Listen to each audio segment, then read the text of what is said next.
আজকে মরলে কালকের 2 দিন, পরের দিন কেউ কাঁদবে না। কাঁদবে? আহা, কোনো দাম নাই, কোনো দাম নাই, সব পড়ে থাকবে। আজকে মরলে কালকের 2 দিন, পরের দিন কেউ কাঁদবে না। যাদের জন্যে করলে কামাই তারা তোমার চিনবে না। থাকতে সময় করো আমল, ঈমান করো খাঁটি, তোমার আমার শেষ ঠিকানা 3.5 হাত মাটি। তোমার আমার শেষ ঠিকানা 3.5 হাত মাটি। মাটিতে যখন হবে ঠাঁই, মাটির উপরে কোনো বাহাদুরি নাই। যেভাবে দুনিয়াতে আপনি চলবেন, কবরটা সেই ব্যবহার করবে। আমার ভাই যে একজন প্রশ্ন করলেন যে বাংলাদেশের 2 গ্রুপের মারামারি নিয়ে কিছু বলুন, এটা আমাকে প্রশ্ন করার আগেও আমরা খুব লজ্জিত। তাবলীগ জামাত একটা পবিত্র মেহনতের নাম, বলুন আলহামদুলিল্লাহ। সারা পৃথিবীতে অসংখ্য মানুষ, অসংখ্য পাপিষ্ট, অসংখ্য বদকার লোক, বদনসিব এই দাওয়াতের মেহনতের ফলে দ্বীন এবং ইসলামের সুশীতল ছায়ায় আসতে পেরেছে না পারে নাই? পেরেছে। তবে কিছু ভুল ত্রুটি থাকতে পারে, সবার যেমন ভুল ত্রুটি তাদেরও কিছু ভুল ত্রুটি থাকতে পারে, কিন্তু এটা একটা পবিত্র মেহনত, পবিত্র কাজ, এটাকে অস্বীকার করার মতো উপায় আছে? এই পবিত্র মেহনতের মধ্যে মানে পৃথিবীর যত রকমের শয়তানি সব বাংলাদেশে আছে। যত রকমের শয়তান পৃথিবীতে, যদি বর্তমানে 1 কোটি শয়তান থাকে, তো 99 কোটি শয়তান বাংলাদেশে মোটামুটি আপনি গেলেই বুঝতে পারবেন। একটা ইজতেমাকে কেন্দ্র করে 2 দল তারা একে অপরের বিরুদ্ধে অস্ত্র ধারণ করছে। আর আল্লাহর নবী সাল্লাল্লাহু আলাইহি ওয়াসাল্লাম কি বলেছেন? যখন কোন 2 দল দুজনের বিরুদ্ধে অস্ত্র উত্তোলন করে, আমি মারতে যাচ্ছি আপনার বিরুদ্ধে, আমি তৃণমূল বা আমি সিপিএম, আর আপনি কংগ্রেস করেন কিংবা অন্য পার্টি করেন, আপনিও মুসলমান, আপনি আমার বিরুদ্ধে তেড়ে আসছেন হাতে অস্ত্র নিয়ে। আপনার উদ্দেশ্য আমাকে হত্যা করব, আমার উদ্দেশ্য আপনাকে হত্যা করব। এই অবস্থায় যদি দুজনেই মারা যায়, উভয় জাহান্নামী। কি বললাম বুঝতে পারলেন না? একটা সাতপন্থী, একটা জুবায়ের পন্থী। তাহলে ইসলাম পন্থীরা প্রত্যেকটা দলের মধ্যে এখন ফিতনা। এই পীর সাহেবের মুরিদের সাথে আরেকটা পীর সাহেবের মিল নাই, এ দরবারের সঙ্গে আরেকটা দরবারের মিল নাই। কি গো? হ্যাঁ, এই হাদিস এই লোকের মধ্যে আর কোন এই মসজিদের সঙ্গে আরেকটা মসজিদের মিল নাই, এই গ্রামের সঙ্গে আরেকটা গ্রামের মিল নাই। এই যে ফিতনা যুগটা শুরু হয়েছে, এটা হচ্ছে কিয়ামতের আলামত।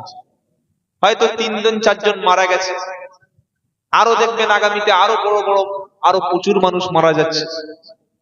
কিন্তু আমাদের এর থেকে শিক্ষা নেওয়া উচিত যে আমার কোনো ভাই যদি ভুল করে, আমি প্রতিশোধ না নিয়ে রাসূলের আদর্শ আখলাক যদি তার সামনে পেশ করি, ইনশাআল্লাহ সে হয়তো ভালো হয়ে যেতে পারে। না পারে? না পারে। কিন্তু আমরা সেটা না করে আমরা প্রতিশোধ নিতে ব্যস্ত। বড় লজ্জা লাগে যখন মিডিয়ায় দেখছি বড় বড় বাঁশ নিয়ে, লম্বা লম্বা বাড়ি নিয়ে, লাঠি নিয়ে, মাথায় টুপি দিয়ে আরেকটা মুসলমানকে পিটিয়ে পিটিয়ে হত্যা করছে।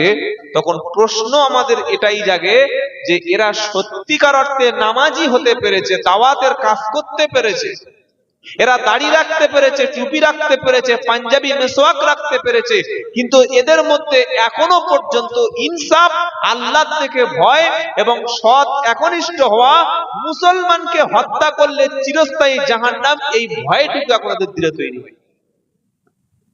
কি বলছি বুঝতে পারছেন না? যদি কোনো মানুষের মধ্যে এই ভয়টা তৈরি হয় যে আমি যদি কোনো মানুষকে অন্যায় করে হত্যা করি আমার জায়গা জাহান্নাম, তখন সে ব্যক্তি মানুষ দূরের কথা কোনো প্রাণীকে হত্যা করবে। ইসলাম সেই ধর্ম, হত্যা করা দূরের কথা, কোন মানুষের সম্পর্কে খারাপ ধারণা করা কবিরা গুনাহ। ইয়া আইয়ুহাল্লাযীনা আমানু জতানিবু কাসীরাম মিনাল যন, সূরা হুজুরাতে আল্লাহ বলছেন, ও বিশ্বাসী ইমানদারেরা, তোমরা অধিকাংশ তোমরা ধারণা করা থেকে বেঁচে থাকো কুধারণা থেকে। কারণ অধিকাংশ সময় ধারণাগুলো হয় পাপ, অনুমান পাপ হয়ে যায়। একটা লোক একটু মোটামুটি হালকা, খুব পরিষ্কার নয় আর খুব কালো নয়, আর তার স্ত্রীও খুব পরিষ্কার নয় খুব কালো নয়, তাদের একটা ছেলে হয়েছে একদম চাঁদের মতো, চায়নাদের মতো সাদা। তখন পাড়ার লোকেরা বলছে, কি ব্যাপার রে, কি করে হলো রে? বলো না, বলো না। কুধারণা। একটা ছেলে তার নিজের জন্ম দেওয়া মেয়ে, ছেলেটার বয়সটা একটু কম, ওই 35 বা 36, মেয়েটা বড় হতে পারে না, 15-16 বছর হতে পারে না, পারে না, যদি কম বয়সে বিয়ে করে নিয়ে চলে যাচ্ছে পাড়া থেকে বোরকা পরে। তখন ছেলেটা রাস্তায় বসে আছে, বলছে, এ শালা মাল একটা নিয়ে যাচ্ছে, ভালো মাল তুলেছে রে। বলে না, বলে না। এই যে কুধারণা মারাত্মক বড় পাপ।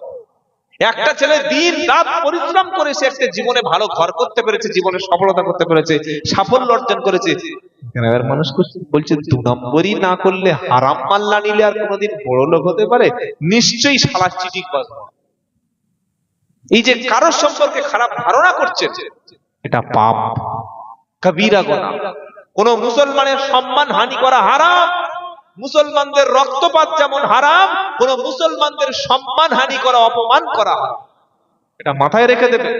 কোন ইমানদার ব্যক্তিকে আপনি অমর্যাদা করতে পারেন না। আপনি মানুষকে মানুষের মতো মনে করুন। একজন হিন্দু হলেও, একজন খ্রিস্টান হলেও, একজন অমুসলমান হলে আপনি তাকে অপমান করার ক্ষমতা আপনার নেই। মানুষের পরিচয়টা সবচাইতে আগে। সুতরাং যে কাণ্ডটা ঘটেছে বাংলাদেশে, এটা অত্যন্ত লজ্জা। আল্লাহ তাদেরকে যেন এক হয়ে থাকার তৌফিক দান করে, সকলে বলুন আমিন। আল্লাহ আমাদের সবাইকে ঐক্যের সঙ্গে থাকার তৌফিক দান করে, সকলে বলুন আমিন। আজকের মতো শেষ আয়াত পরিবেশন করে আমরা বিদায় নেব। শেষ আয়াতটা কি? সূরা বানী ইসরাইল, পারা নম্বর 15, পৃষ্ঠা নম্বর 3, লাইন নম্বর 7, আয়াত নম্বর 23। পিতা মাতার সম্পর্কে আল্লাহ কি বলেছেন এটা শুনে জেহেনে নিয়ে আমরা বাড়ি যাব। আর যাদের বাড়িতে আব্বা মা এখনো মরেনি, বেঁচে আছে, আপনি আপনার বাপ মাকে খেতে দিচ্ছেন না, দূরে রেখেছেন, কষ্ট দিচ্ছেন, আপনার বিবি আপনাকে ভুল বুঝিয়েছে, ওই বিবির কথাটা এই মুহূর্তে না শুনে মাকে কিংবা বাপকে আপনার নিজের কোলের কাছে রেখে দিন। যতদিন বেঁচে আছে একটু খেদমত করে নিন, আর মৃত্যুর আগে আপনি বাপ মার খেদমতে জান্নাতি হয়ে কবরে যান। যাবেন ইনশাআল্লাহ? যাবেন ইনশাআল্লাহ? তাহলে আয়াতটা শুনিয়ে নিন আর আজকের মতো আমাকে ছেড়ে দিন। ওয়াকাদা রাব্বুকা আল্লা তা'বুদু ইল্লা ইয়াহু ওয়া বিল ওয়ালিদাইনি ইহসানা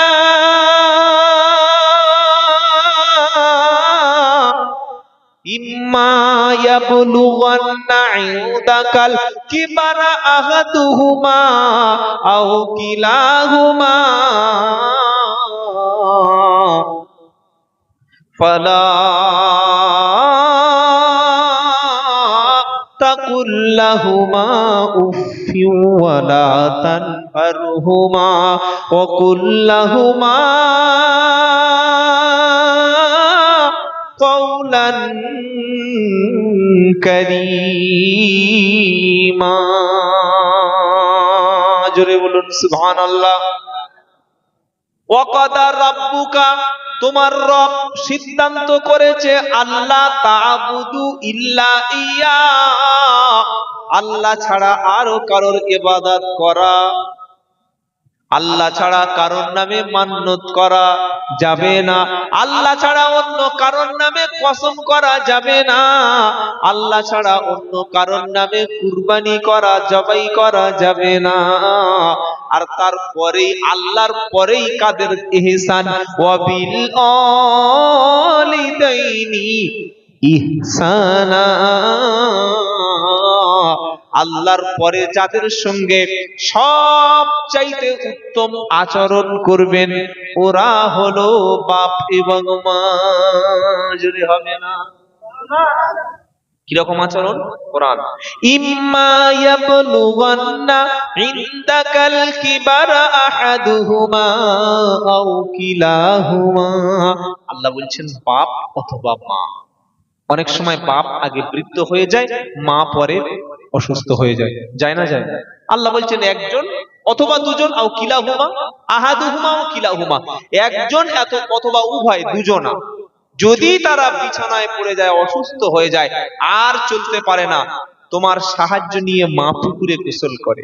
তুমি হাত ধরলে মা তবে বাথরুমে যেতে পারে। তুমি আব্বার হাত ধরলে উঠে বসে দুটো খেতে পারে। এই রকম অসহায় অবস্থা যদি তোমার বাপ মার চলে আসে তোমার চোখের সামনে, দূরে ফেলে রেখো না, বিছানা আলাদা করে দিও না, বাড়ি থেকে বার করে দিও না। তাদের খেদমত করো, তাদের সঙ্গে সৎ আচরণ করো, তাদের চোখের উপরে চোখ রাঙিয়ে বড় কথা বলো না। উফিউ ওয়ালা তানহারহুমা, তুমি এমন আচরণ করো না তোমার আব্বার মুখ দিয়ে যেন উফ এই শব্দটুকু তোমার আব্বার মুখ আম্মার মুখ দিয়ে উচ্চারণ করতে দিও না। অথবা বাপ মা তোমাকে বারবার বিরক্ত করছে, ওষুধ চাইছে, পানি চাইছে, বারবার ডাকছে, কষ্ট দিচ্ছে, সেজন্য তুমি যেন বলো না উফ বড়ই ঝামেলা করে, তো বলি না। বন্ধুদের সঙ্গে বসে বসে একসঙ্গে গল্প করছে, তাস খেলছে, বাপ ফোন করছে, বাবা বাড়ি চলে আয়, দুবার তিনবার ফোন করছে, রিসিভ করেনি, ফোনটা ধরে এত ফোন করছে, ঝামেলা করছে, করে না। মা বারবার ডাকছে, বাবা ও বাবা, ভোট্টু ঝামেলা করে। আল্লাহ বলছে খবরদার, উফি ওয়ালা তানহারহুমা, উফ এই শব্দটুকু বাপ মার জন্য বলো না। ওয়ালা তানহারহুমা, ধমক দিও না, চোখ মোটা করে কথা বলো না। ওয়াকুল্লাহুমা কওলান কারীমা, সবচাইতে সম্মানজনক কথা বাপ মার সঙ্গে বলবে, বলুন ইনশাআল্লাহ। আর বাপ মা যাদের মারা গেছে, রব্বির হামহুমা কামা রাব্বায়ানি সাগীরা, যখন তুমি দোয়া করবে বাপ মা দুজনের জন্য দোয়া করবে, আল্লাহ তুমি তাদের দুজনের প্রতি রহম করো, আমার ছোটবেলায় তারা যেভাবে আমাকে রহমতের দৃষ্টিতে মানুষ করেছিল। কথা মনে থাকবে ইনশাআল্লাহ। আর আমরা কষ্ট দেব না, আমরা বিদায় নেব। বাপ মার সঙ্গে সম্পর্কটা ভালো রাখবেন, প্রতিবেশীর সঙ্গে খারাপ আচরণ করবেন না। আল্লাহ তাআলা